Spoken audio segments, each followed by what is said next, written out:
Kochi forum മാളിനകത്തുള്ള മാരിയറ്റിലെ ഞങ്ങളുടെ സ്റ്റേക്കേഷൻ്റെ മൂന്നാമത്തെയും അവസാനത്തെയും ദിവസമാണ് ഇന്ന്. രാവിലെ എണീറ്റതും ഞങ്ങൾ 3 പേരും ഒന്ന് നടക്കാനിറങ്ങി. സെയിം ഫ്ലോറിൽ തന്നെയായിരുന്നു നടത്തം. ഇനി പോയി റെഡിയായി കോംപ്ലിമെന്ററി ബ്രേക്ക്ഫാസ്റ്റ് കഴിക്കാൻ പോകണം. അതാണ് ഇന്നത്തെ ആദ്യത്തെ ടാസ്ക്. ഇന്നലത്തെ പോലെ ഇന്ന് ഹെവി ആയിട്ട് ബ്രേക്ക്ഫാസ്റ്റ് കഴിക്കുന്നില്ല. കാരണം ഇന്ന് ഇവിടെ തന്നെ ലഞ്ച് കഴിച്ചിട്ട് പോകാനാണ് പ്ലാൻ. ഹെവി ആയിട്ട് ബ്രേക്ക്ഫാസ്റ്റ് കഴിച്ചു കഴിഞ്ഞാൽ ഇന്നലത്തെ പോലെ ലഞ്ചും ഡിന്നറും ഒന്നും കഴിക്കാൻ പറ്റില്ല.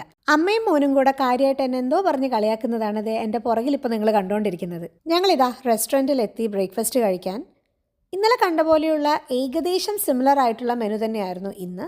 അതായത് നാടനും കോണ്ടിനെൻ്റലും കൂടെ മിക്സ് ചെയ്തിട്ടുള്ള മെനു ആയിരുന്നു. പക്ഷേ ഐറ്റംസ് ഒക്കെ ഡിഫറെൻ്റ് ആയിരുന്നു. അതായത് ഇന്നലെ ഇപ്പോൾ ചിക്കൻ കുറുമയാണെങ്കിൽ ഇന്നത് ബീഫ് കുറുമയാണ്. അതുപോലെയുള്ള ചെറിയ ചെറിയ വ്യത്യാസങ്ങൾ അവിടെ ഉണ്ടായിരുന്നു. അപ്പോൾ ഇന്നത്തെ ബ്രേക്ക്ഫാസ്റ്റിന് എന്തൊക്കെയാണ് കഴിച്ചതെന്ന് നോക്കിയാലോ. ആദ്യം തന്നെ ഞങ്ങൾക്ക് പറ്റിയ ഒരു ടേബിൾ ഞങ്ങൾ സെലക്ട് ചെയ്ത് സീറ്റ് റെഡിയാക്കി. ഇന്ന് ഫോറം മോള് ഫേസ് ചെയ്തിരിക്കുന്ന പോലെയുള്ള ടേബിളാണ് ഞങ്ങൾ സെലക്ട് ചെയ്തത്. ഇന്നലത്തേക്കാളും ഇന്ന് കുറച്ച് നേരത്തെ വന്നതുകൊണ്ടാണോ എന്നറിയില്ല, അധികം തിരക്കൊന്നും ഉണ്ടായിരുന്നില്ല റെസ്റ്റോറൻറ്റിൽ. ഹോട്ടൽ സ്റ്റാഫ്സൊക്കെ നല്ല കെയറിങ് ആയിരുന്നു. നമുക്ക് വേണ്ട ഓരോ കാര്യങ്ങളും അവർ ചോദിച്ച് നമുക്ക് ചെയ്തു തരുന്നുണ്ടായിരുന്നു. അതുകൊണ്ട് തന്നെ അവരുടെ സർവീസ് മൈൻഡ് ബ്ലോയിങ് ആയിരുന്നു. ഇനി കമ്മിങ് ടു ദ ഫുഡ്. ആദ്യം ഞാൻ എടുത്തത് നൂൽപുട്ടാണ്. നൂൽപുട്ടിൻ്റെ കൂടെ ചമ്മന്തി, ബീഫ് സ്റ്റൂ, വെജിറ്റബിൾ കുറുമ, പിന്നെ അതിനുശേഷം സാമ്പാർ. ഇപ്പം നിങ്ങൾ വിചാരിക്കുന്നുണ്ടാവും ചമ്മന്തിയും സാമ്പാറും നൂൽപുട്ടിൻ്റെ കൂടെ എങ്ങനെ കോമ്പിനേഷൻ ആവും. അവിടെയുള്ള കറികളൊക്കെ ഞാൻ ഏകദേശം ഓരോ ബൗളിൽ എടുത്ത് ഇവിടെ വെച്ചു എന്ന് മാത്രമേ ഉള്ളൂ. ഇതിന് ശേഷം ഓർഡർ ചെയ്യുന്ന ഭക്ഷണത്തിൻ്റെ കൂടെ കഴിക്കാമല്ലോ. ഉച്ചയ്ക്ക് ഇവിടെ തന്നെ ലഞ്ച് കഴിക്കണം എന്നുള്ളത് കൊണ്ട് വളരെ നോക്കിയാണ് ഓരോ സാധനങ്ങളും ഓർഡർ ചെയ്തത്. ഒരു മസാല ചായ ഓർഡർ ചെയ്തു. അതിൻ്റെ കൂട്ടത്തിൽ തന്നെ ദോശയും. ദോശയുടെ കൂടെ ചമ്മന്തിയും സാമ്പാറും മുക്കി കഴിക്കാൻ നല്ല ടേസ്റ്റ് ആയിരുന്നു. അതിൻ്റെ കൂട്ടത്തിൽ തന്നെ ബീഫ് സ്റ്റൂ കൂടെ കഴിച്ചപ്പോൾ അസാധ്യമായിരുന്നു. പാലക്കാടൊക്കെ സംക്രാന്തിക്ക് ദോശയുടെ കൂടെ ചിക്കൻ കറി കഴിക്കുന്നതാണ് എനിക്ക് ഇത് കഴിച്ചപ്പോൾ ഓർമ്മ വന്നത്. എനിക്ക് പലപ്പോഴും തോന്നിയിട്ടുണ്ട് ദോശയുടെ കൂടെ ദ ബെസ്റ്റ് കോമ്പിനേഷൻ എന്ന് പറയുന്നത് ചിക്കൻ കറിയോ അല്ലെങ്കിൽ മട്ടൻ കറിയോ അതും അല്ലെങ്കിൽ ബീഫ് കറിയോ ആണെന്നുള്ളത്. നിങ്ങൾ അങ്ങനെ കഴിച്ചു നോക്കിയിട്ടുണ്ടോ? ഏട്ടൻ പാൻ കേക്ക് എടുത്തിട്ട് വന്നതും എനിക്കും ഒരാഗ്രഹം.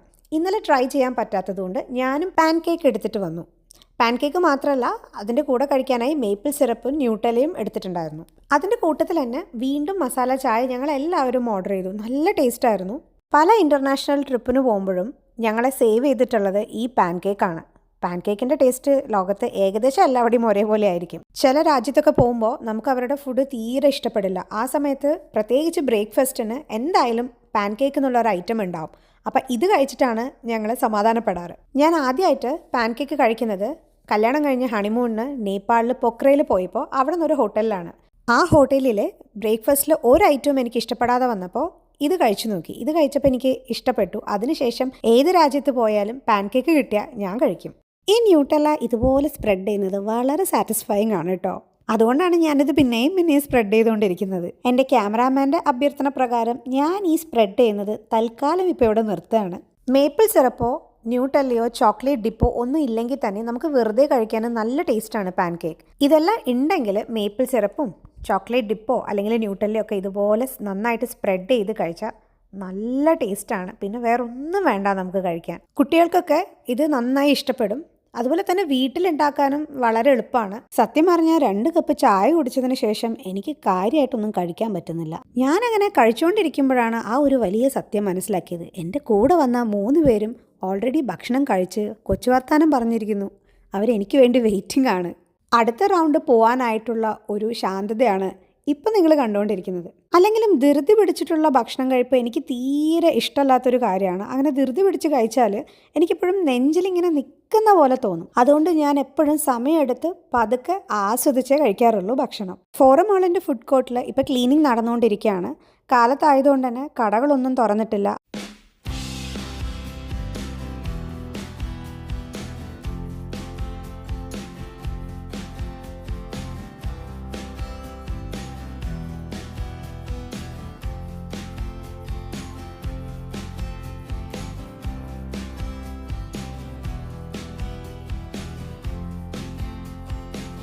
ഇനി അടുത്ത റൗണ്ടാണ്. അമ്മ പ്യുവർ വെജിറ്റേറിയൻ ആണ്. അതുകൊണ്ട് തന്നെ ഏട്ടൻ ഹ്യൂമസ് എടുത്ത് അമ്മയ്ക്ക് കൊടുത്തു. ഇഷ്ടപ്പെടുന്നു വിചാരിച്ചിട്ടാണ് കൊടുത്തത്. പക്ഷേ ആൾക്കത് കഴിക്കാൻ പറ്റാതെയുള്ള മുഖഭാവമാണ് ഇപ്പം നിങ്ങൾ കണ്ടുകൊണ്ടിരിക്കുന്നത്. ആൾക്ക് തീരെ ഇഷ്ടപ്പെട്ടില്ല. ഹ്യൂമസ് എന്താണെന്ന് അറിയാത്തവർക്കായി വെള്ളക്കടല അരച്ചുണ്ടാക്കുന്ന ഒരു പേസ്റ്റാണ്. അതൊരു അറബിക് ഡിഷാണ്. ഫ്രൂട്ട്സായി ഞാനെടുത്തത് ഡ്രാഗൺ ഫ്രൂട്ട്, പേരയ്ക്ക, മസ്മലൻ, പിന്നെ സ്പ്രൗട്ടഡ് ചെറുപയർ.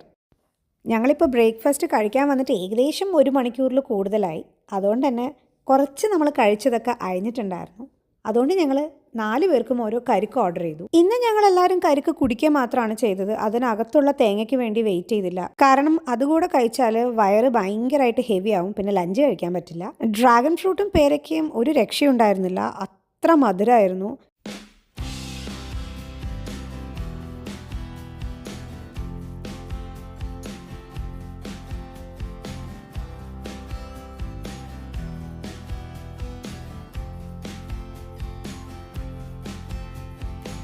ബ്രേക്ക്ഫാസ്റ്റിന് ശേഷം റെസ്റ്റോറൻറ്റിൻ്റെ തൊട്ടപ്പുറത്തുള്ള സൈഡിലേക്ക് ഞങ്ങൾ പോയി. റോട്ടിലേക്കുള്ള വ്യൂ ആയിരുന്നു. നല്ല രസമുണ്ടായിരുന്നു. ഇവിടെ ഞങ്ങൾ നിന്ന് കുറേ നേരം ടൈം സ്പെൻഡ് ചെയ്തു. അങ്ങോട്ടും ഇങ്ങോട്ടും കളിയാക്കലും തമാശകൾ പറയലൊക്കെ ആയി. വീട്ടിലാണെങ്കിൽ 2 പേരും ലാപ്ടോപ്പ് എടുത്ത് വെച്ചിരുന്ന് വർക്ക് മോഡിലാണെങ്കിൽ പിന്നെ ഇതുപോലെയുള്ള തമാശ പറയലൊക്കെ കണക്കാണ്. ഇതുപോലെയുള്ള കൊച്ചു കൊച്ചു സന്തോഷങ്ങളൊക്കെ കിട്ടണമെങ്കിൽ ഇങ്ങനെ എവിടെയെങ്കിലും വരണം. എന്നാൽ മാത്രമേ നമ്മുടെ ഉള്ളിലുള്ള ഹ്യൂമർ സെൻസ് ഒക്കെ പുറത്തേക്ക് വരുള്ളൂ.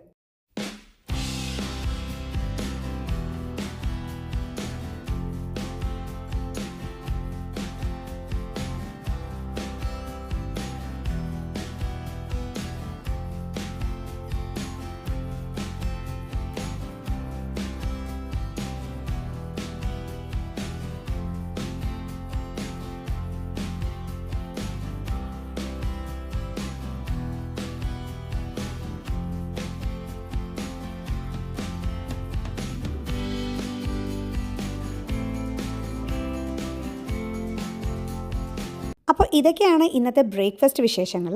ഇനി അടുത്ത വീഡിയോയിൽ ഇന്ന് എന്താണ് മാരിയറ്റിൽ നിന്ന് ലഞ്ച് കഴിച്ചതെന്നുള്ള ഡീറ്റെയിൽഡ് വീഡിയോ ആണ് അപ്ലോഡ് ചെയ്യാൻ പോകുന്നത്.